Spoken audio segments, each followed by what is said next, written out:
Allez, bonjour à tous, vidéo analyse brief sur le Bitcoin et sur l'Ether.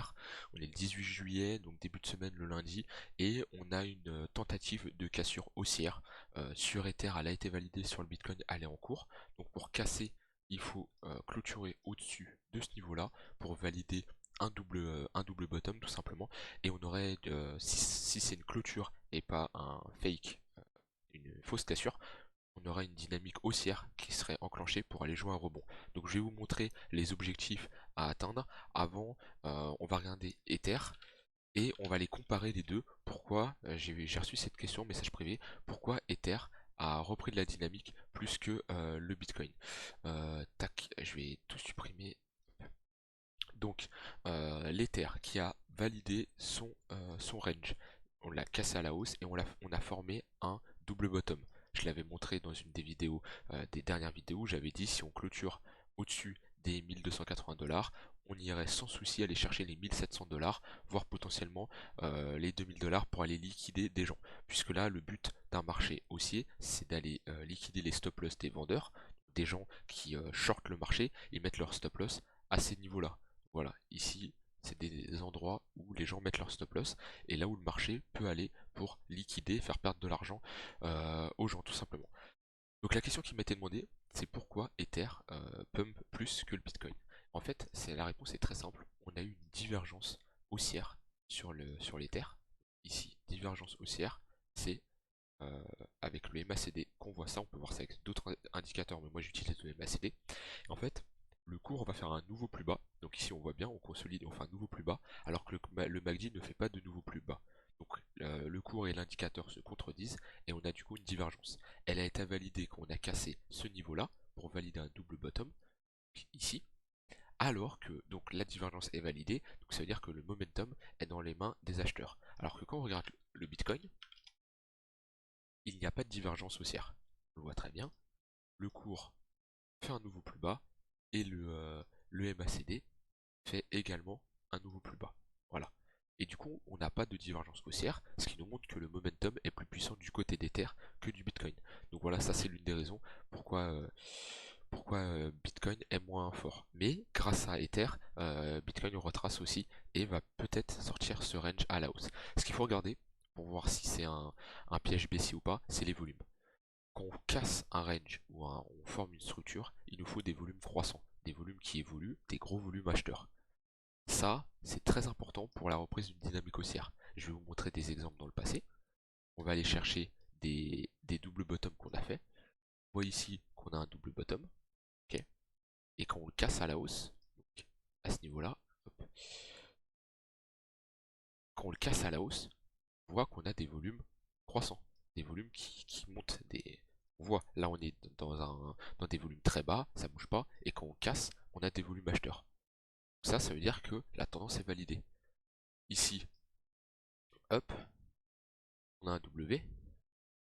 Quand on casse, on voit que là, depuis le milieu euh, du W, on avait des volumes qui descendaient, on voit bien, et au moment de casser, on a un volume acheteur qui se réveille et qui est plus important que les derniers volumes.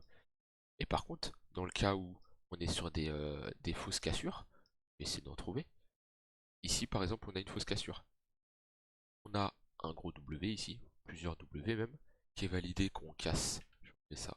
Ouais, qui est validé si on casse sur ce niveau-là. Voilà, très visible le W. Si je me mets en droite, on voit qu'on fait plein de W et on a un gros W ici. On en a des plus petits, mais on va prendre le W, le plus gros. Et on voit que quand on casse, on n'a pas de volume. On a une tout petit volume qui est, qui est faible comparé au volume précédent. Et donc là, on a une fausse cassure. Et ça marche pour souvent. Ici, on a un W aussi, on le voit, quand on casse ici. Et là, on n'a pas de volume. C'est faible comparé au volume d'avant.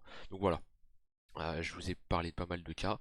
Ici, on a les volumes très importants à observer pour voir si la dynamique et s'il y a vraiment les acheteurs qui achètent tout simplement du Bitcoin. Donc ça, première chose. Maintenant, on va partir du principe qu'on casse à la hausse. Si on casse à la hausse, hop, je vais enlever les volumes. Si on casse à la hausse, donc pour ça, il faut clôturer au-dessus des, euh, des 22 527 $, ce qui est le milieu du W. Bien clôturé, pas faire une fausse clôture comme on avait fait précédemment et qu'on avait piégé pas mal d'acheteurs. Ici, on avait été au-dessus de ce W là, mais on n'avait pas clôturé. Si on clôture, on a minimum un retour au 0,618, 26 000 $, voire les 29 000 $. Donc ça, c'est une première étape. Maintenant, on peut mettre un Fibonacci un peu plus long terme. Donc là, on est sur du court terme. C'est-à-dire si on clôture ce mois-ci, on reverra un Bitcoin, enfin ce mois-ci, dans le prochain mois, donc dans les 4 prochaines semaines, on verra un Bitcoin au niveau des 29 000 $, entre 26 000 et 29 000 $. Ça, c'est la première étape. Si on arrive dans ce niveau-là, des 26 000, 29 000 $, et on voit qu'on continue à être en tendance haussière, c'est-à-dire des creux et des sommets de plus en plus haut, qu'on n'a pas de structure de retournement. Qu'est-ce qu'une structure de retournement? Ça va être une épaule tête épaule ou un M. En général, un M. Donc un creux et un sommet de plus en plus bas. Chose qu'on voit souvent en top de marché. Si je me mets en daily, voilà. Ici on a un M, on le voit très bien, on fait un M. Et ça, c'est souvent ici un M, euh, ici un M.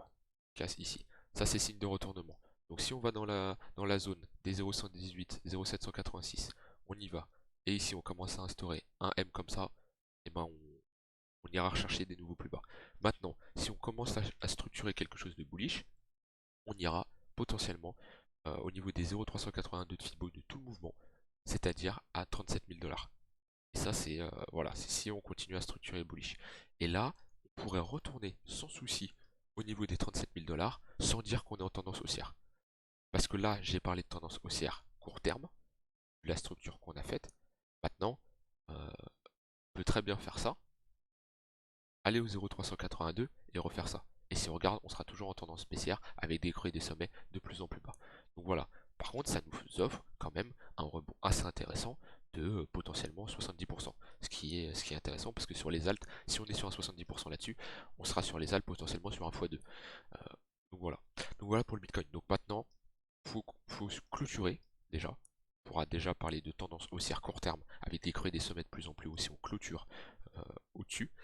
Et bien sûr avec des volumes, parce qu'ici on voit qu'on a clôturé, mais vu qu'il n'y avait pas de volume, on s'est retourné et on a fait un M.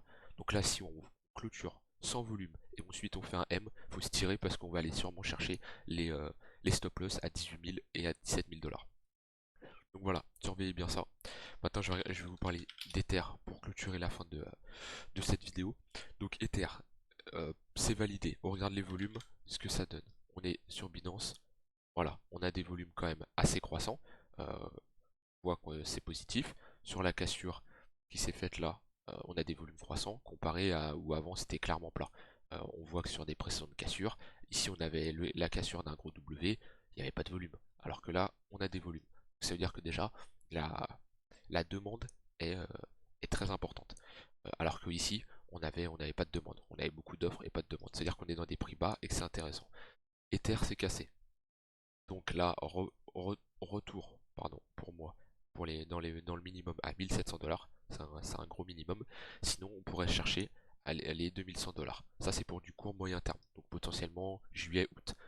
Maintenant, si on se met en tendance long terme, hop, on supprime ça. Tendance long terme, on prend Fibonacci. Voilà, on peut très bien retourner sur les 2400 $. Ce qui est un très très gros support parce qu'on a déjà une confluence entre support résistance. Ici, on voit que si je trace, hop, ligne horizontale, 2400 $, tac. On voit ici, on avait fait résistance, ensuite c'est un support, c'est un support. Maintenant c'est une très grosse résistance. Et en plus ça fait confluence. Confluence c'est quoi? C'est quand il y a, par exemple là on a le 0,382 de Fibo plus une zone de support et de résistance. Ça fait confluence puisqu'on a deux éléments. On peut en avoir 3, 4, je peux en trouver d'autres. Maintenant j'utilise surtout les choses que je maîtrise. Donc on en a deux. Et du coup on pourrait sans problème retourner là sans dire qu'on est en tendance haussière.